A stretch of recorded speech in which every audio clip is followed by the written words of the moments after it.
Next we discuss the example. Third, a road of length 2a, कोई भी road दी हुई है। अब इसमें देखो दो चीज़ें हैं, रोड और एक स्ट्रिंग। ठीक है, स्ट्रिंग हल्की होती है और रोड हैवी होती है। रोड हैवी है तो इसका वेट कंसिडर करोगे। तो रोड की लेंथ 2a दी हुई है, तो जो डायग्राम है उसमें ए बी ये एक रोड है। ठीक है, इसकी लेंथ क्या है, 2a है। ठीक है, is suspended by the string of length l। ये रोड इस स्ट्रिंग से सस्पेंड हो रही है, मीन्स इससे कुछ अलग हो रही है। इसकी लेंथ क्या है, स्मॉल l, और ये रोड इसके एक एंड से अटैच हो रही है। तो इसको इस तरह से डायग्राम बनाओगे। If the string and road revolves about the vertical with uniform angular velocity। अब ये स्ट्रिंग और ये रोड ये वर्टिकल के साथ इंक्लाइन हो रही हैं। तो सपोज ये थीटा एंगल से इंक्लाइन हो रही है और ये फाई एंगल से इंक्लाइन हो रही है। Angular velocity theta dot equal to omega रहेगा, कांस्टेंट रहेगा इनके लिए। तब क्या प्रूव करना है, इनका जो इंक्लाइनेशन है वो ये प्रूव करना है। तो इसमें भी सिंपल डीएलएम्बर्ट प्रिंसिपल को यूज करोगे। डीएलएम्बर्ट प्रिंसिपल क्या कहता है, moment of effective force equal to moment of external force. तो वही दो चीज़ें फाइंड आउट करोगे, moment of effective force equal to moment of external force. तो इसके लिए ये रोड है तो एक्सटर्नल फोर्स तो इसके लिए ओनली क्या होगा, mg। मोमेंट फाइंड आउट करोगे मीन्स परपेंडिकुलर डिस्टेंस से मल्टीप्लाई करोगे। वर्टिकल के साथ जो परपेंडिकुलर डिस्टेंस होती है उससे मल्टीप्लाई करते हैं। तो सेम क्वेश्चन नंबर सेकंड जो किया था और ये इसको सिमिलर करते हुए और फिर इसमें फाइंड आउट करेंगे। डायग्राम बनाओ पहले। ओ ए ये स्ट्रिंग है, इंक्लाइन हो रही है वर्टिकल के साथ थीटा एंगल पर, और ये वर्टिकल के साथ इंक्लाइन हो रही है अल्फा एंगल पे। ठीक है, ए बी रोड इसकी लेंथ 2a है और इसका जो लेंथ है वो स्मॉल l है। ये कोई भी लाइन एलिमेंट p q, इससे ये परपेंडिकुलर डिस्टेंस ड्रॉ करोगे, इसको n p, और ये एंगुलर वेलोसिटी ओमेगा से रोटेट कर रही है। O P equal to X हो जाएगा, और suppose P Q line element जो है इसकी लेंथ क्या है, डेल्टा एक्स है। 2a और ये डिस्टेंस जो है वो ये यहाँ से यहाँ तक की जो डिस्टेंस होगी उसको a से रिप्रेजेंट करोगे, a।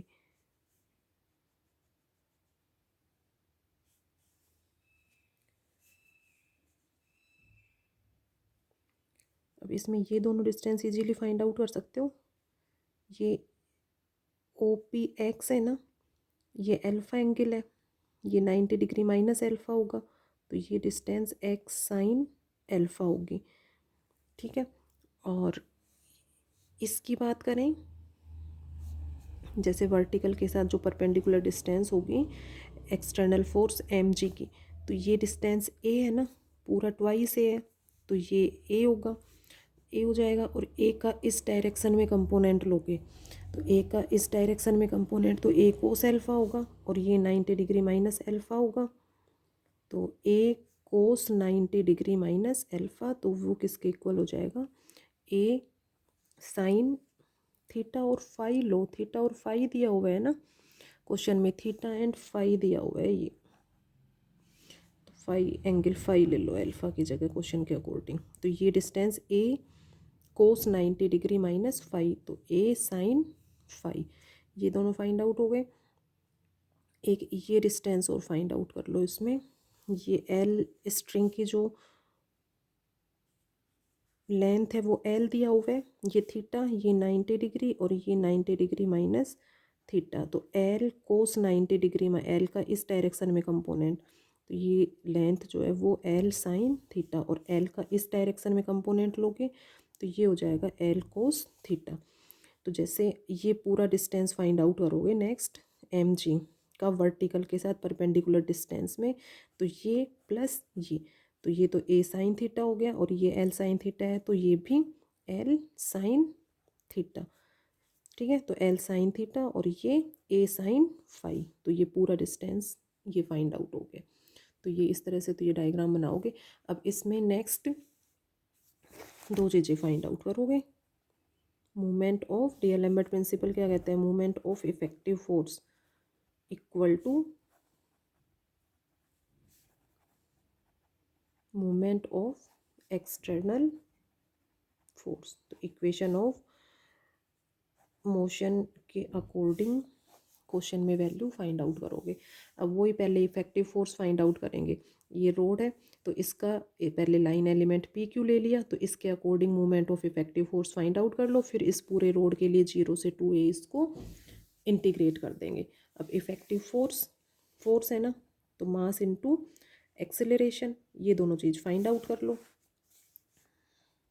एंगुलर वेलोसिटी ओमेगा से रोटेट कर रहे हैं, तो एक्सेलरेशन के लिए वही फॉर्मूला यूज करोगे, R double dot minus R theta dot square. R double dot 0 हो गया, और रेडियस इसमें रेडियस ले लो एन एन पी ले लो या पी एन ले लो। तो ये radius R equal to P N या एन पी, तो पॉजिटिव करो, जैसे पी एन ले रहे हो तो ये तो हो जाएगा पी एन ओमेगा स्क्वायर, और एन पी के करस्पॉन्डिंग एक्सेलरेशन की वैल्यू हो जाएगी ये positive N P omega square. ठीक है, तो ये तो एक्सेलरेशन आ गया। मास इजीली फाइंड आउट कर सकते हो इसका। कैसे मैं फाइंड आउट करोगे, ये पूरी लेंथ क्या है 2a, तो 2a लेंथ की जो रोड है उसका मास m, तो डेल्टा x लेंथ की जो रोड है उसका मास क्या होगा m upon 2a into delta x। तो मास इंटू एक्सेलरेशन, इन दोनों को इंटू कर दो तो क्या फाइंड आउट हो जाएगा इफेक्टिव फोर्स, और फिर मूवमेंट और फाइंड आउट कर लेना। तो इस तरह से समझ के और सेम कंसेप्ट को यूज करो। तो इफेक्टिव फोर्स तो क्या हो जाएगा, मास इंटू एक्सेलरेशन। इस एन पी की वैल्यू पुट कर दो ओमेगा स्क्वायर, ये एन पी ये हो जाएगा ये एक्स साइन फाई।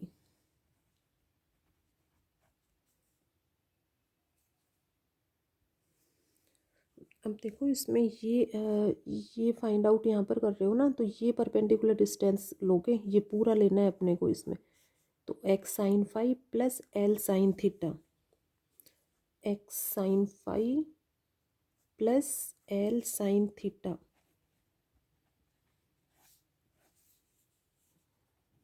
ये एज इट इज। तो ये movement of effective force find out हो गया। तो इसमें ये ध्यान रखना है कि ये जो मूवमेंट का फॉर्मूला एफ क्रॉस डी, तो डी जो है वो perpendicular distance from centre of point, तो ये सेंटर ऑफ पॉइंट से परपेंडिकुलर डिस्टेंस इस पी क्यू की लाइन एलिमेंट की, तो ये परपेंडिकुलर डिस्टेंस होगी। तो इसमें इसको ऐड करोगे और ये फाइंड आउट हो जाएगा। अब ये तो लाइन एलिमेंट का फाइंड आउट हुआ है, तो कंप्लीट रोड का फाइंड आउट करने के लिए इसको 0 to 2a इंटीग्रेट कर दोगे। तो फर्स्ट टर्म तो ऐसे सॉल्व कर लोगे। अब सभी ये है x के रिस्पेक्ट में, इसको 0 से 2a इंटीग्रेट कर दिया, सॉल्व कर लोगे, ये आ गया। ठीक है, अब इसमें movement of effective force find out हो गया, movement of external force about the point A. अब इसमें सेंटर पॉइंट रोड के लिए ये होगा, तो ये इसका एक्सटर्नल फोर्स mg हो गया रोड के लिए। तो mg, और मूवमेंट के लिए क्या करोगे, d से मल्टीप्लाई करोगे। d क्या है, perpendicular distance from centre of point, तो इस पॉइंट से परपेंडिकुलर डिस्टेंस ये a साइन फाई, तो इसमें ओनली a साइन फाई। तो इसमें तो o से, इसका O से परपेंडिकुलर डिस्टेंस ये, और इसमें A पॉइंट जो है वो सेंटर होगा, तो इसके करस्पॉन्डिंग ये होगा। तो mg a साइन फाई, दोनों को इक्वल रख दो। Movement of external force about A equal to movement of effective force, दोनों को इक्वल कर दिया। अब इसमें देखो यहाँ पर ये ध्यान रखना, जैसे एन पी की वैल्यू तो ये हो गई, ठीक है, एन पी ये इस तरह से रोटेट कर रही है। तो डायग्राम में ये एन पी ये कंप्लीट बनाना है इसको कि इसके करस्पॉन्डिंग रोटेट कर रही है ना वर्टिकल के साथ,